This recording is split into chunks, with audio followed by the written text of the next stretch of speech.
Hey guys, it's been a while, but we are going to read Bridezilla/wedding dramas today.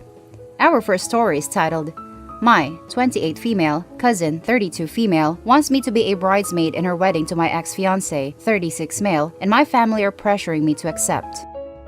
My ex-fiance, Zach, got with my cousin, Ashley, 2 months after we broke up. This was 6 years ago. I suspected he had been cheating with her as they got together so quickly after, but I never had proof until 2 years later. Ashley's sister showed me the evidence after they had a fight. Her entire family knew, and it had been going on for at least 6 months before he broke up with me. I'm not very confrontational, so I only sent her a message to let her know I knew, and then blocked her and limited contact with both of them. I'm over it now, and have since met a much better guy. We got engaged last year, and a week later, Zach and Ashley got engaged. Now, they're planning their wedding for next summer. Ashley recently reached out to me through her mom to ask me to be a bridesmaid. When I declined, her mom started trying to guilt me into accepting. I eventually told her I would think about it, just to get her to leave me alone.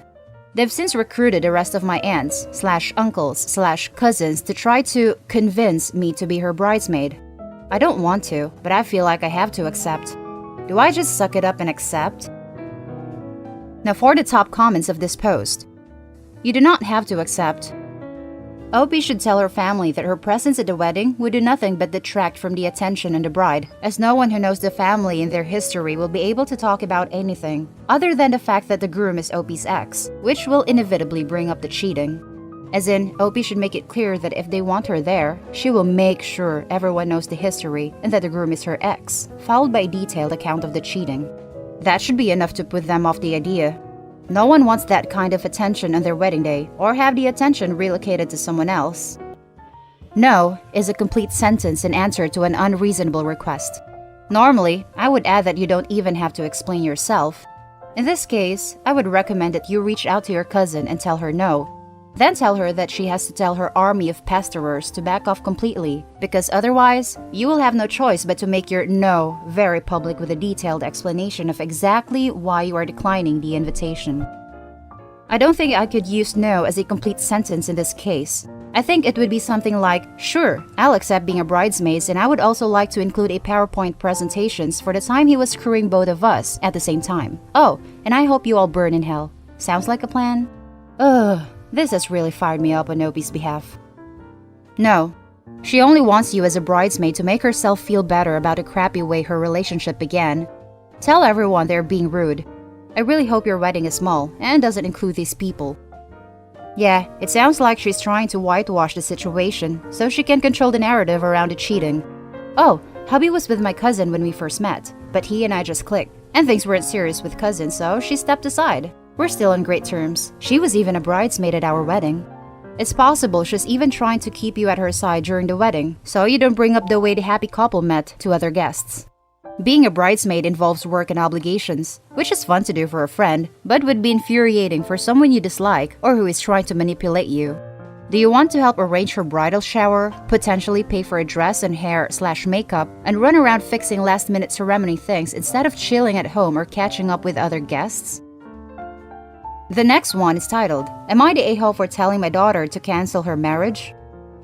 I have a daughter, 27, who was with her boyfriend for 7 years, and they got engaged not long ago. Just a small party, not many guests.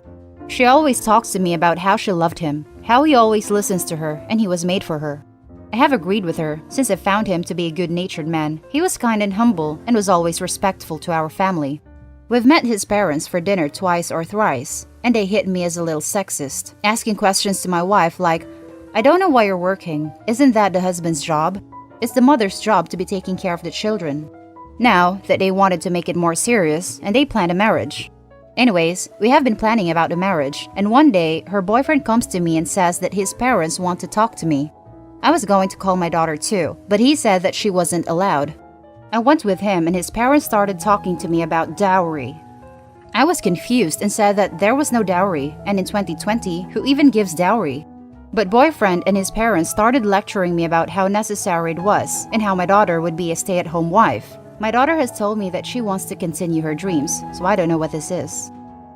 Anyways, they told me that I should give it a thought and told me not to tell my daughter for the time being. However, I immediately told my daughter about it, and she started crying, saying she didn't know that her boyfriend was so sexist. She asked me what she could do now, and I told her that she wasn't being forced and could cancel her marriage if she didn't want it. Well, that is exactly what happened, and now her boyfriend and his parents are calling me saying I took away the love of his life, etc. On top of that, some of her friends, some were bridesmaids, said that I was an a-hole for breaking up what would have been a healthy marriage. But it's my daughter's happiness that matters. Am I the a-hole? Now for the top comments. Not the a-hole. You saved your daughter from a life of hell. Sorry she had to go through that though.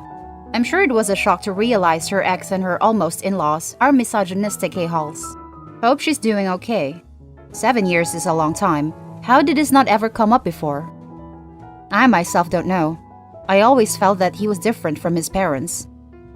This story did not go how I predicted. Not the a-hole. I know.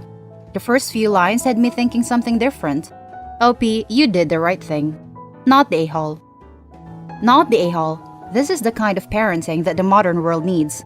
Supportive and caring, but not afraid to step in when needed. Hope you and your daughter are okay. She's still emotional about it. She has been crying nonstop. I don't know what I should do to cheer her up. Now for the third story. Am I the a-hole for not supporting my parents' wedding? My 14 female parents, 30 female and 31 male, had me when they were teenagers.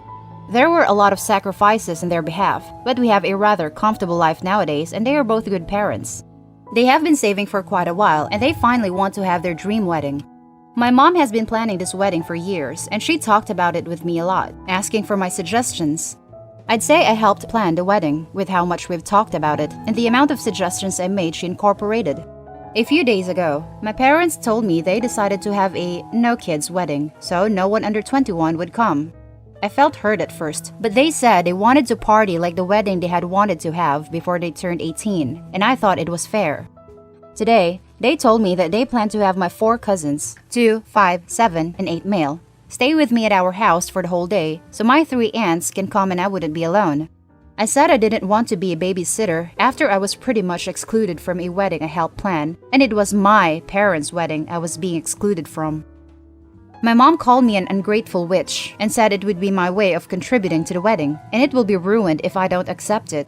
My father talked to me later about it and said it was just a day. It's the least I could do to them after all they sacrificed for me in their youth. Am I the a-hole here? That's the main story. Now let's jump to the top comments. Your parents are still not ready to have children. Putting them back is probably not an option, though. When my mom complained about us, I suggested sending us back to the manufacturer. So, not the a-hole. Not only are you excluded from your own parents' wedding, they wanted you to do some free babysitting. They then said we sacrifice our youth for you. They made a choice to have a baby in their teens, and you shouldn't ever be brought into that. Yeah, if dad tries to use the all the sacrifices we made to have you BS again, OP should shoot back with, then maybe you shouldn't have had a kid so young. You made a choice to have me. Meanwhile, you're giving me no choice here. Not the a-hole. Who wouldn't have their own kid at their wedding? That makes 0 sense to me. And then to tell you that you're babysitting 4 kids for an entire day, and probably overnight, since they want to party like they're teens. I'm also guessing they want you to babysit for free here? I'd be pissed all around too. And for the final story, we got ourselves a Maidzilla drama titled, Am I the a-hole for thinking my 12-year-old shouldn't be financially responsible to help pay for a bridal shower she is in? My younger brother is getting married next year, and I am a bridesmaid along with my daughter, who is a junior bridesmaid, and my other daughter, who is the flower girl. There are 10 bridesmaids altogether, 2 of them being junior bridesmaids. So all of the adults are in a Facebook text chain, and we're trying to figure out a party and everything, and I'm hoping that you guys can help. Every wedding I've been in or my daughter has been in, the adult bridesmaids paid for the bridal shower. This includes decorations, food, venue, cake, favors, games. Never once have I ever heard of a child or parent of a child being financially responsible for that. I've always seen it where it's split between the adult bridesmaids. Am I wrong for thinking this? Maid of Honor and I just got into a heated debate over this for over an hour. Now, in the beginning of our text exchange, she had told us that none of us are allowed to speak to the bride about anything about the shower or any problems we're having. We can only come to her and her alone. She is now in charge of us. After arguing about this and going back and forth, I decided to leave the group because I did not want to have any more drama from this woman. My daughter is not the only junior bridesmaid. There is one other girl. I don't feel that the two young girls or their parents should have to worry about paying for their share of the party. The cost that the maid of honor is talking about is about $600 per bridesmaid. So that means now I would have to pay $1,200 for a shower. Am I wrong for thinking that the 8 adult bridesmaids should be paying for the shower and not including the kids? Edit. It is also understood that the junior bridesmaids would have to help chip in for the bachelor and bachelorette party as well. They're all going to Atlantic City for the weekend, and the bridal party has to pay for travel costs and staying there in hotels and all the food and booze for the whole weekend. That's the story. There is a little update at the end, but let's read the top comments first. Not the a-hole. How is a bridal shower going to cost $6,000? And then a bachelorette party as well. There needs to be limits put on this now. Even $600 a person is too much. She doesn't see it. The shower is going to cost half of what the wedding would. Put your foot down. Decide how much you are willing to pay, then inform her of this amount. And then that's it. Do not engage in JADE. You do not need to justify that amount to her. You do not need to argue about it with her. You do not need to defend it to her. You do not need to explain it to her. She doesn't need to be convinced because she isn't the decision maker when it comes to your own budget. You are. Tell her that X is the max you'll pay, and that's that. End of discussion. In the name of compromise, I would let her decide if you will pay X for the shower and your daughter contributes 0, or if you and your daughter pay X divided by 2 each. In addition, you should inform her of your max budget for every other thing. I would also let her know that the groom is your brother and the bride your sister-in-law, and that you will talk with them as you wish. The relationship you have with them is none of her business, and certainly not hers to control. Not the a-hole. Not the a-hole. This must be some new way to get money out of the people they didn't want in the bridal party, because the bride obviously knows a 12-year-old isn't going to have a job or money. Thank you for making that input, but as far as I see it, there are 10 bridesmaids, and the parents will have to pay their share of cost. I will not be discussing this any further, and this week, I will be putting out a list of all expenses that will have to be shared. That way, we can save up. I understand how people feel with the financial part of it. I too have a lot coming up this year with the holidays and birthdays. I too know how it feels financially, but it's in the best interest to all of us to split it in 10 ways, then putting financial costs on the other people. That was the last thing she said to me before I left the group. And now for OP's little update. Update! My brother and sister-in-law had no idea this party was being planned so extravagantly. Neither of them want a shower that is going to cost this much. They both said they were going to talk to the maid of honor and tone her back a little. Sister-in-law is actually very angry, as she knows her sister wouldn't be able to afford that either. Thank you all for helping me. I had no idea this was going to blow up so much. And that's the end of today's video, folks. I hope you enjoyed this one. Leave your comments below and don't forget to hit like and subscribe for more videos. I'll catch you in the next one. Stay safe.